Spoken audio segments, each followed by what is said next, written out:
السلام علیکم، میں ہوں آپ کا میزبان ذوالفقار خان۔ آج بات کرتے ہیں مولا مرادی اسٹوپا کے حوالے سے۔ زندگی کو سمجھنے کے کئی فلسفے ہیں، ہر ایک سوچ اور تخیل کی اڑان کا اپنا آسمان ہے۔ غلط یا صحیح ثابت کرنے کے لیے ایک زمانہ چاہیے، اس لیے ہم پر سارے فیصلے وقت کے ہاتھوں سونپ دیتے ہیں کہ وہی بہترین منصف ہے۔ اس وقت جب ہم انسان کی محنت و جستجو کی بدولت ایک ترقی یافتہ زمانے کے دانے پر کھڑے ہیں، تو اس بات پر ہم سب متفق ہیں کہ موجودہ ترقی اس علم کی وجہ سے ہی ممکن ہو پائی جس کا سلسلہ کئی صدیوں پہلے جنما اور اس کا تسلسل آج تک کسی آبشار کی طرح جاری ہے۔ یہ علم کی آبشار ہی ہے جس نے ہمیں تہذیب یافتہ انسان کا اعزاز بخشا۔ تو اب ساتھ ساتھ چلتے ہیں ہم اپنے سفر پہ مولا مرادی اسٹوپا کی طرف، آپ دیکھتے جائیں گے، ساتھ ساتھ میں اس کی آپ کو سیر بھی کرواتا۔ ٹیکسلا بالخصوص بدھ مت اور دیگر علوم اور فلسفوں کے حوالے سے تیسری قبل مسیح سے 5ویں صدی عیسوی تک علم کا مرکز بنا رہا۔ ہم اگر سرکپ نامی قدیم شہر جائیں تو ہمیں وہاں موجود جین دھرم کی سوا مذہبی فلسفوں کی بحث و مباحثے کا ذکر تاریخ کے اوراق میں پڑھنے کو مل جاتا ہے، جس سے اندازہ ہوتا ہے کہ ٹیکسلا درسگاہوں کا ایک عظیم شہر تھا، جہاں دھرماراجیکا جیسی درسگاہ بھی تھی جو اس شہر کی ابتدائی شاندار دنوں کا پتہ دیتی ہے، اور مولا مرادو کی درسگاہ بھی ہے جو اس کے آخری دنوں کی شاہد ہے۔ مولا مرادو کا مرکزی اسٹوپا مہاتما بدھ کی سہ لفظی فلسفہ سرون دکھم دکھم نے ایک زمانے سے مروجہ روایات کو بدل کر رکھ دیا۔ سدھارتھ جو اس فلسفہ کا بانی تھا، وہ ایک شہزادے کی زندگی جی رہا تھا، شاکیہ قوم کے سربراہ کا اکلوتا بیٹا جس کی راجدھانی کپل وستو کے شمالی سرحد پر تھی۔ یہ ایک چھوٹی ریاست تھی اور سدھارتھ اس کا شہزادہ تھا۔ 19 برس کی عمر میں اس نے اپنا راج محل چھوڑا اور ایک اندیکھی منزل کی تلاش میں نکل گیا۔ کہتے ہیں کہ پہلے اس کی یہ تشنگی رشی لارا کلاما کے پاس لے گئی، جہاں اس نے اپنشد کا درس لیا، مگر وہ اندیکھی پیاس ان اپنشدوں سے بجھ نہ سکی اور جنگلوں اور ویرانیوں میں بھٹکتا رہا۔ پھر شاید وہ منزل کے قریب پہنچ ہی گیا شہر کے قریب ایک گاؤں کی عورت شوجا نے اسے بیچ میں چاول کی کھیر دی۔ کھیر کھا کر سدھارتھ پیپل کے ایک درخت کے نیچے گیان دھیان میں گم ہو گیا۔ نوعیت کے اس عالم میں اسے پہلی بار معرفت ہوئی اور وہ بدھ یعنی عارف بن گیا۔ گوتم بدھ نے پہلا واز بنارس کے قریب سارناتھ کے مقام پر ایک باغ میں دیا۔ وہ جہاں جاتا غریب اور چھوٹی ذات والے افراد ان کے پیرو بن جاتے۔ گوتم بدھ 80 برس تک جیے اور کشی نگر کے مقام پر 484 قبل مسیح میں سفر زندگی اختتام پذیر ہوا۔ دھرماراجیکا اور سرکپ کے آثاروں سے جو اتھیال پہاڑوں کا سلسلہ نکلتا ہے وہ مولا مرادو تک بھی چلا آتا ہے۔ میں جب لنک روڈ سے اس درسگاہ کی طرف جا رہا تھا تو انتہائی زرخیز زمینیں لنک روڈ کے اطراف پھیلی ہوئی تھی۔ دھوپ کی وجہ سے درختوں پر ہریالی اس چاہ سے آئی ہوئی تھی کہ جہاں جہاں نگاہ جاتی ایک عجیب قسم کی ٹھنڈک اور سکون کا احساس روح کی گہرائیوں میں اتر سا جاتا۔ مئی کا مہینہ تھا، دوپہر ڈل چکی تھی مگر گرمی تھی۔ مولا مرادو کے آثار سے پہلے ٹھنڈے پانی کی ایک چھوٹی سی نہر آئی جس میں نوجوان اور بچے نہا رہے تھے۔ سامنے ایک پہاڑی سلسلہ تھا اور اس کی گود میں وہ آثار تھے جہاں 300 برس تک ہزاروں علم کے پیاسوں نے جہاں اپنی پیاس بجھائی۔ مولا مرادو کا نقشہ۔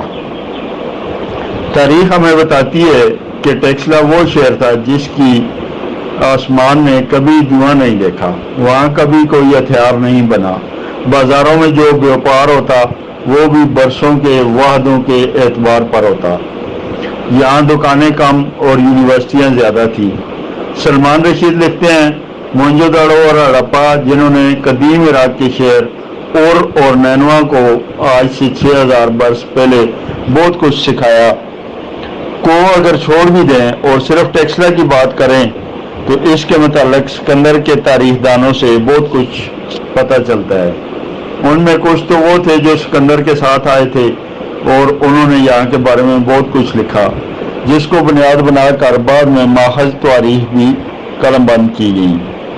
ان میں ایک نمایاں نام سکندر کا جنرل نیارکس کا ہے، جن کی تصنیف کے کچھ حصے عام تک پہنچے۔ اس کے علاوہ یونانی سفارتکار میگاستھینیز کا نام بھی نمایاں ہے، جو سکندر سے محض 25 برس بعد چندرگپت موریہ کے دربار میں سفیر بن کر آئے اور یہاں 15 برس تعینات رہے۔ اس طویل عرصے میں انہوں نے یہ خطہ گھوم پھر کر بہت ہی قریب سے دیکھا اور اپنے ملک واپسی پر انڈیکا نامی کتاب لکھی، جو ٹیکسلا کے بارے میں ایک خزانہ ہے۔ موڑا مرادو کی تعمیر دوسری صدی میں ہوئی۔ یہ درسگاہ اس علم کا تسلسل تھی جو یہاں ٹیکسلا کی زمین پر جنما اور جوان ہوا۔ اس خانقاہ کا تعلق کشن سلطنت کے دور سے تھا۔ اشوک کے بعد موریہ سلطنت پر زوال آیا تو باختر کے یونانی نژاد بادشاہوں نے وادی سندھ پر قبضہ کر لیا، لیکن پھر یہیں کے ہو کر رہ گئے۔ یونانیوں کے اقتدار کا سورج پہلی صدی میں ہمیشہ کے لیے ڈوب گیا۔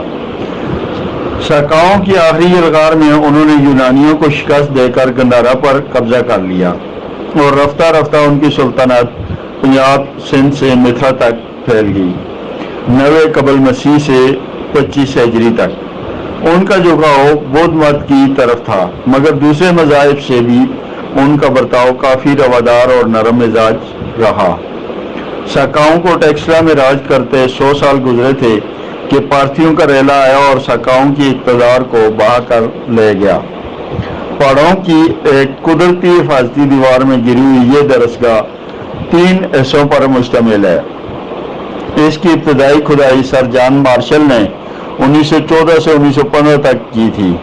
آپ جیسے اس مقام پر پہنچتے ہیں تو ایک مرکزی اسٹوپا آپ کا استقبال کرتا ہے، ساتھ میں ایک خوبصورت اتھیال پہاڑیوں کا سلسلہ اور مرکزی اسٹوپا کے مشرق میں کھڑا کیکر کا درخت آپ سے حال چال پوچھتا ہے۔ ایک سارا انگیز اسٹوپا جس کی قدامت بھری خوبصورتی میں آپ گم سے ہو جاتے ہیں۔ اس کے بعد وہ منتی اسٹوپا ہے جہاں آپ کو گول اور مربع میناری ستون دیکھنے کو ملتے ہیں، جو بدھ مت کے اسٹوپاؤں کا خاصہ رہا ہے۔ یہاں اچھے کرموں کے لیے دعائیں مانگی جاتی ہیں۔ اس اسٹوپا میں آپ کو گندھارا آرٹ دیکھنے کو ملتا ہے۔ سبت حسن لکھتے ہیں، ایرانی نژاد پارتھین نہایت مہذب لوگ تھے، چنانچہ گندھارا آرٹ کی ابتدا انہی کے دور میں ہوئی۔ پارتھیوں نے یہاں 53 برس تک حکومت کی۔ اس کے بعد کشن قوم نے سر اٹھایا اور وادی سندھ پر قبضہ کر لیا۔ کشنوں نے 200 برس تک حکومت کی۔ سلطنت کا مرکز چونکہ گندھارا کا علاقہ تھا، اس لیے گندھارا کو ترقی کے خوب مواقع ملے۔ گندھارا آرٹ اسی تہذیبی ترقی کا منہ بولتا ثبوت ہے۔ گندھارا آرٹ آریا، یونانی، ساکا، پارتھین اور کشن تہذیبوں کا نچوڑ ہے۔ اس آرٹ کا مرکز یوں تو ٹیکسلا تھا، لیکن اس فن کی جڑیں دور پشاور، مردان، سوات، افغانستان، حتیٰ کہ وسطی ایشیا تک پھیلی ہوئی تھی۔ اس شاندار کام کو دیکھنے کے لیے یہ ایک شاندار اسٹوپا ہے، صدارت ہے جو کئی کیفیتوں میں بیٹھا اور گیان میں گم نظر آتا ہے۔ اسٹوپا کے بعد آپ اس شاندار درسگاہ کے مرکزی دروازے پر آتے ہیں، جہاں ماضی کی شان و شوکت کی مشعلیں اب بھی جگمگ جگمگ کرتی نظر آتی ہیں۔ آپ جیسے اس مرکزی گزرگاہ سے گزر کر اندر داخل ہوتے ہیں تو سامنے پہاڑ ہیں اور ان کی گود میں موجود اس درسگاہ کے کمروں کے بیچ حسین میں پانی کا تالاب ہے اور اس تالاب کے کنارے طالب علموں کے لیے 27 کمرے ہیں۔ درسگاہ کا مرکزی دروازہ درسگاہ کے کمرے اور پس منظر میں اتھیال پہاڑی سلسلہ۔